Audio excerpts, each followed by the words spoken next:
Now, Executive Suite with WPRI.com reporter Ted Nisi.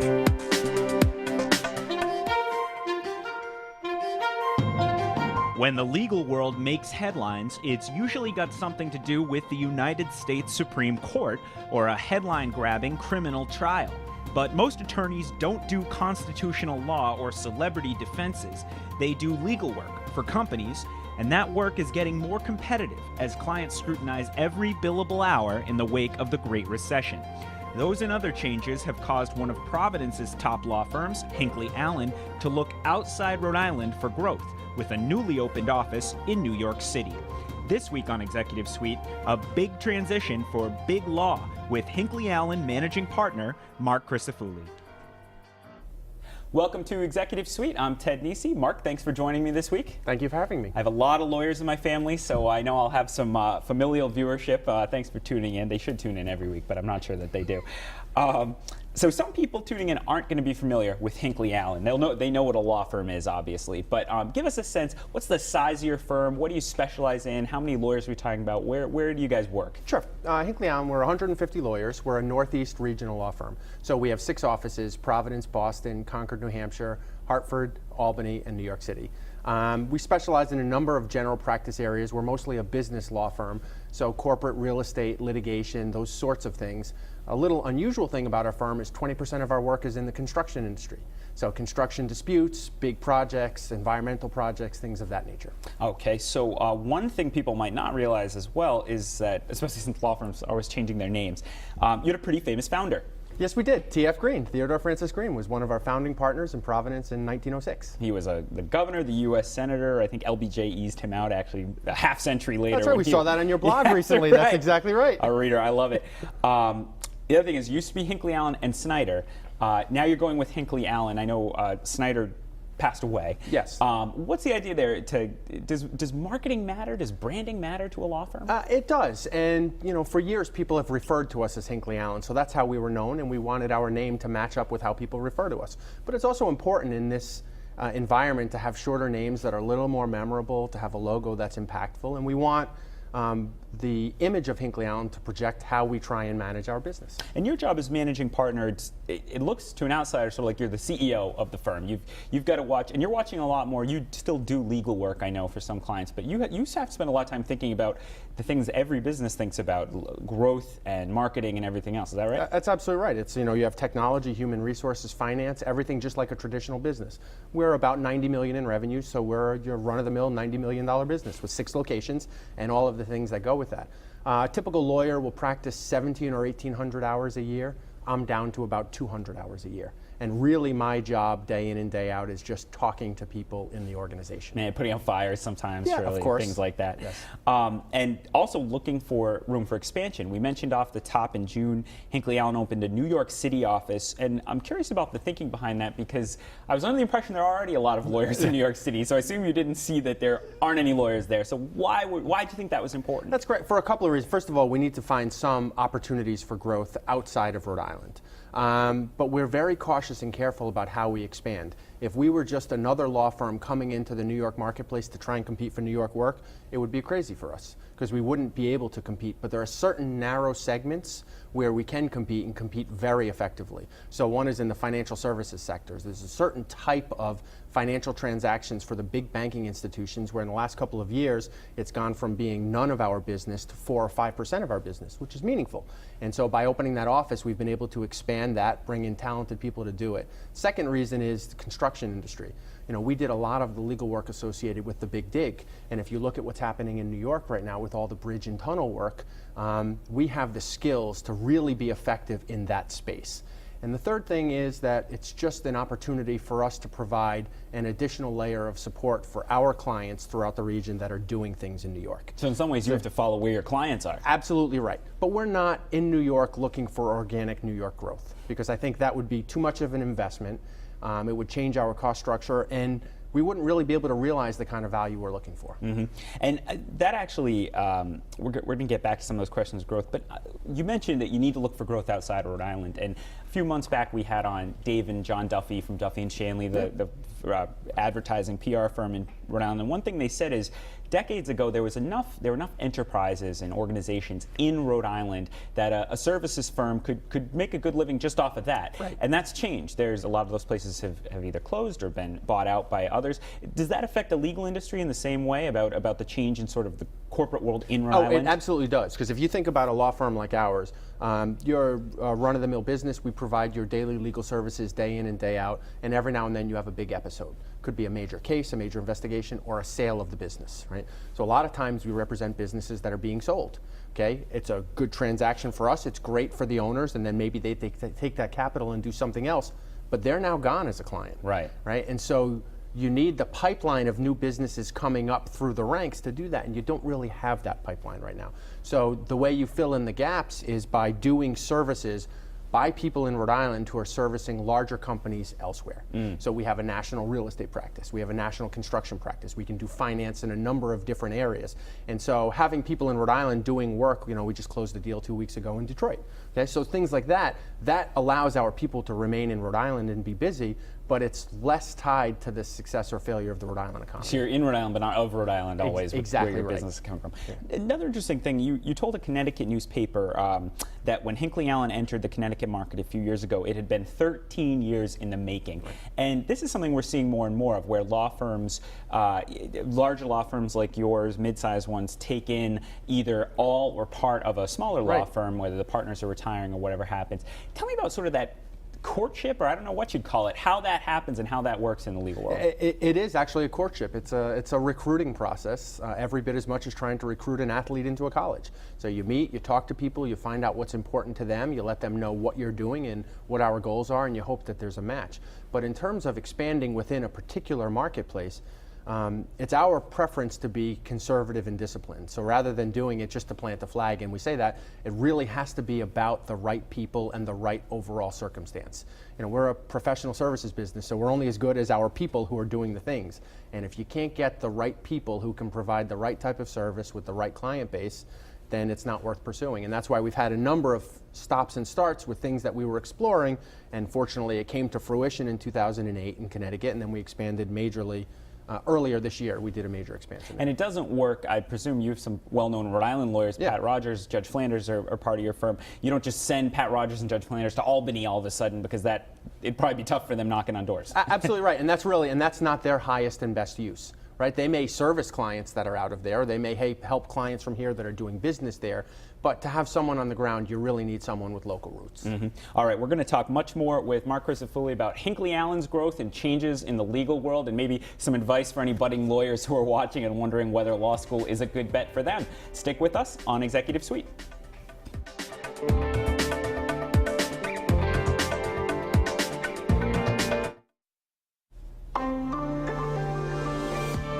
Welcome back to Executive Suite. I'm Ted Nisi, and I'm joined this week by Marc Crisafulli. He is the managing partner of Hinckley Allen, one of the largest law firms in Providence, really in the Northeast, based in Providence, but you guys are all over the place now, as we were talking about in the first block. You grew up in Rhode Island, Pawtucket, I believe, right? That's correct. What made you decide to become a lawyer? Actually, I was going to be a doctor originally. My father's a doctor in town, so I started college as a pre-med major. It was 1986. It was the same year that the Red Sox made the playoffs and World Series. I slept out for tickets for World Series, got a C- in biology, and immediately switched from pre-med to pre-law. So there's nothing more than that. That's really but, that, huh? I'm curious, you're a Rhode Islander, and one thing we've seen, you were talking before about businesses being acquired and everything.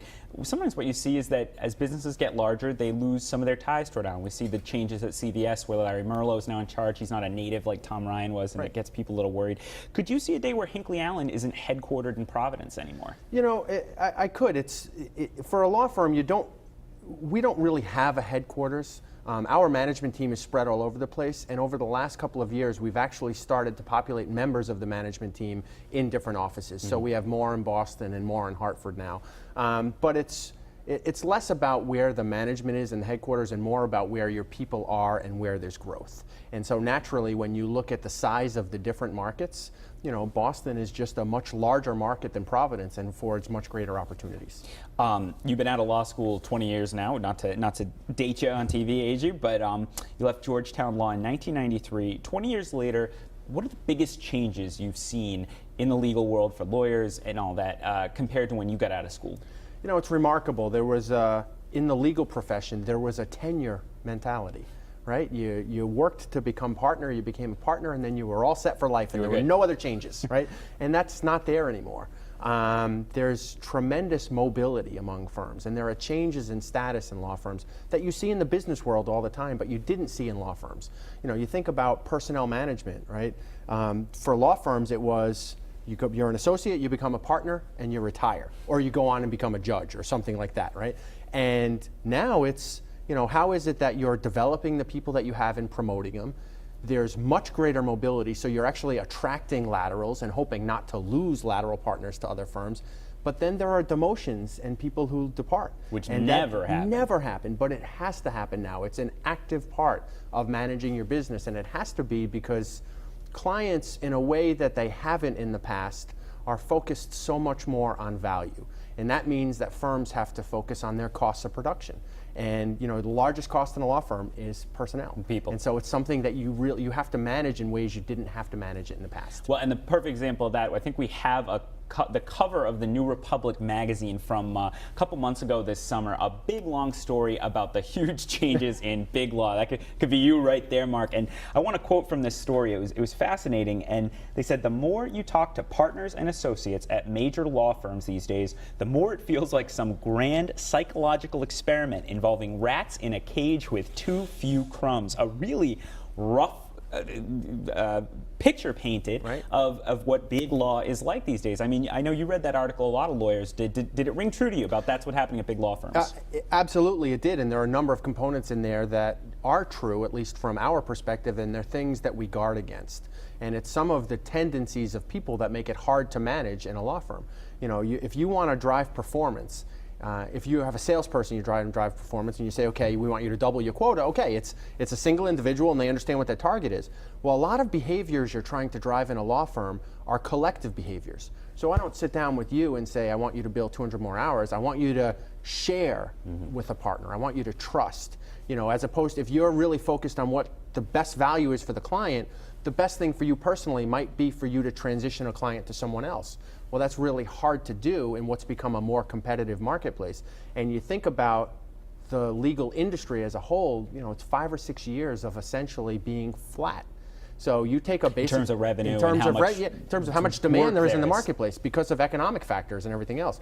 So you take a business where the costs are going up 3 or 4% a year no matter what you do, where you can't have your rates going up, where you want to try and have some increase in profitability, and it puts tremendous pressure on people. And I think it's the pressure that they feel. And you came into Hinckley Allen after leaving GTech right before the downturn really hit, and it hit early and hard in Rhode Island. I mean, how has it impacted Hinckley Allen? I assume you can't be immune to it there. No, we're definitely not immune to it. We've been fortunate in that we kind of have a culture and approach to the practice of law that might have hurt us a little bit in the early 2000s. So you have this robust, you know, growing economy, and the way we approach the practice of law, we have lower leverage, meaning we have fewer junior lawyers and more senior lawyers, and our cost structure is a little bit different. We're a little more focused on value, and the net effect of all of that is we didn't enjoy the same level of profit growth that a lot of places did in the early 2000s, but we're much better positioned now. And the market is actually moving more towards our style of delivering value.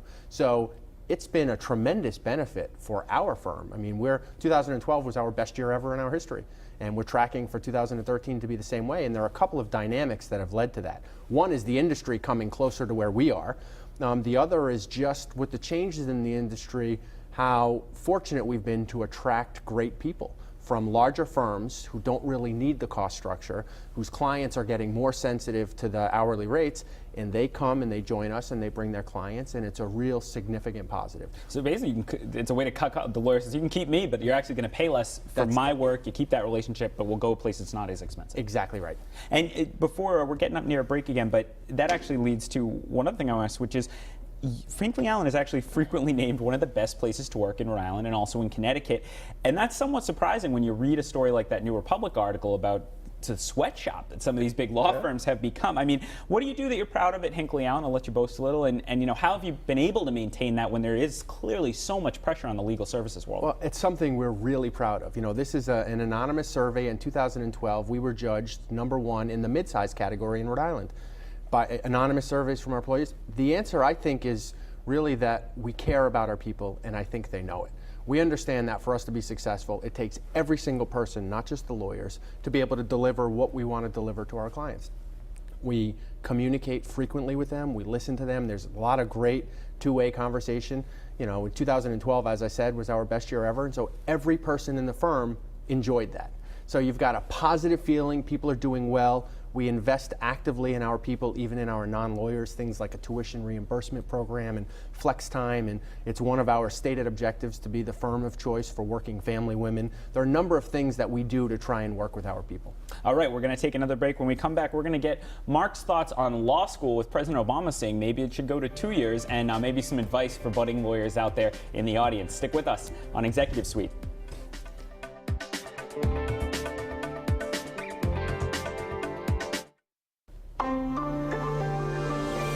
Welcome back to Executive Suite. I'm Ted Nisi, and I'm joined by Hinckley Allen Managing Partner Marc Crisafulli. A pleasure to have him and talk about the law. But I also want to talk about the job you had before you joined as Managing Partner at Hinckley Allen.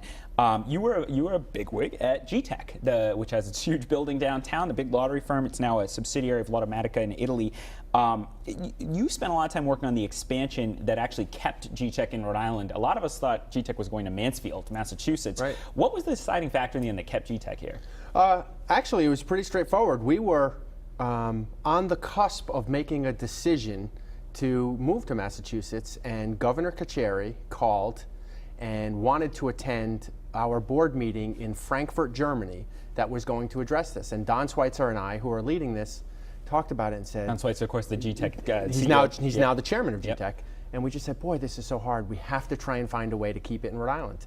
And we had a willing governor.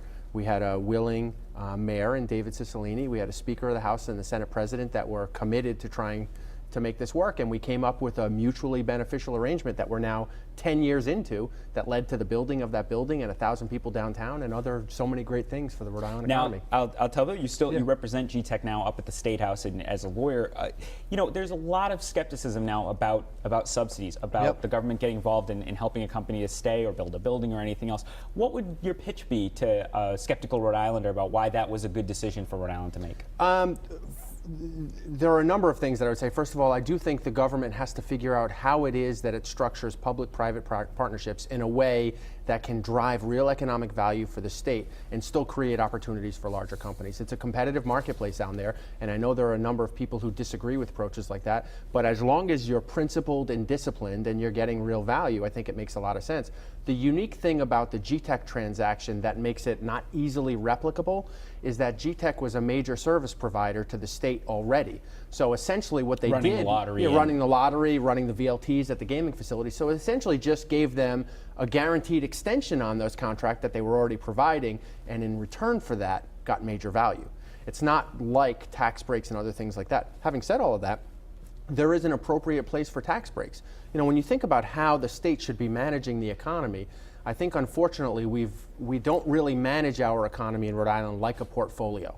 We get people who say, oh, it's got to be, if you look at the Carcieri administration, it was the big deals and how we're going to go after those. And you look at the current administration, it's we want to focus on small business.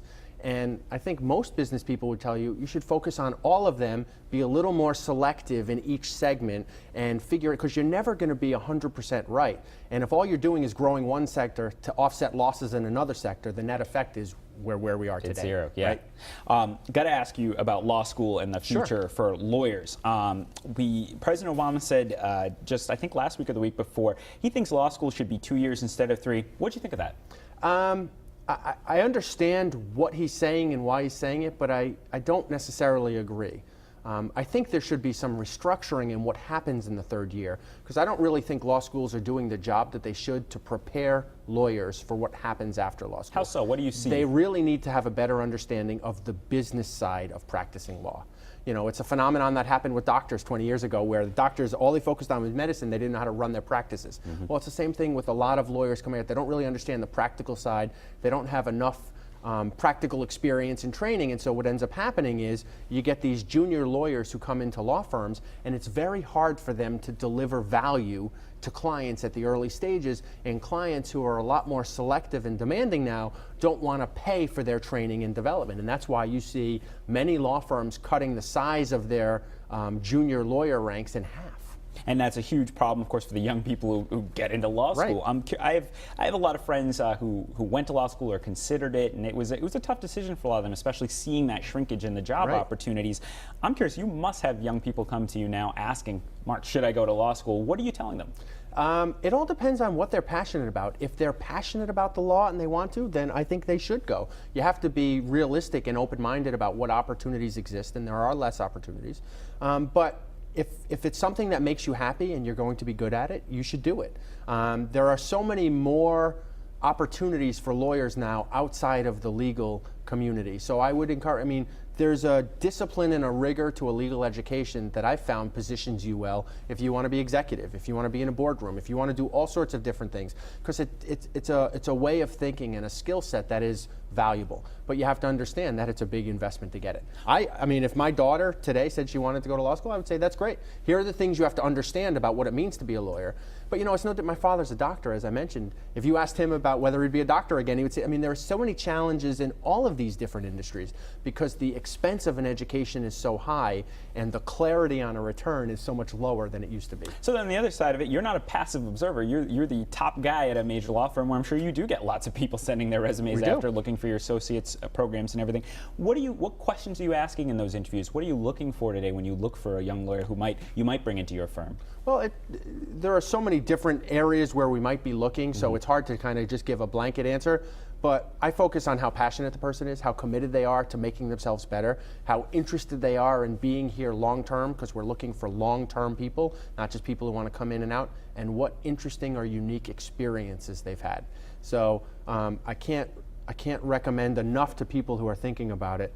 Go get some experience. Even if it means you're going to do less money, go work for a judge, go work in a company, take the internship, do something, travel. Make yourself a little more well-rounded, because that will make you a better lawyer and a better advisor and someone who's more likely to be successful with us or other law firms. You clerked, I think, for Judge Torres, right? I did, and you're glad you did that, it sounds like. One of the best experiences of my life. It's hard, but if you can do it, you have to do it. And I actually started, I remember that first summer I had a chance to work at a small law firm and get paid $400 a week, which was a big deal back in 1991, or to go work in the U.S. Attorney's office for free. And I chose the U.S. Attorney's office because I just thought it would be a better experience for me, and it turned out to be that.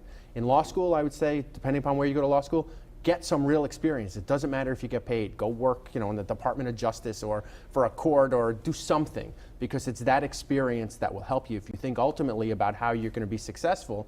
In this global economy, 5 seconds.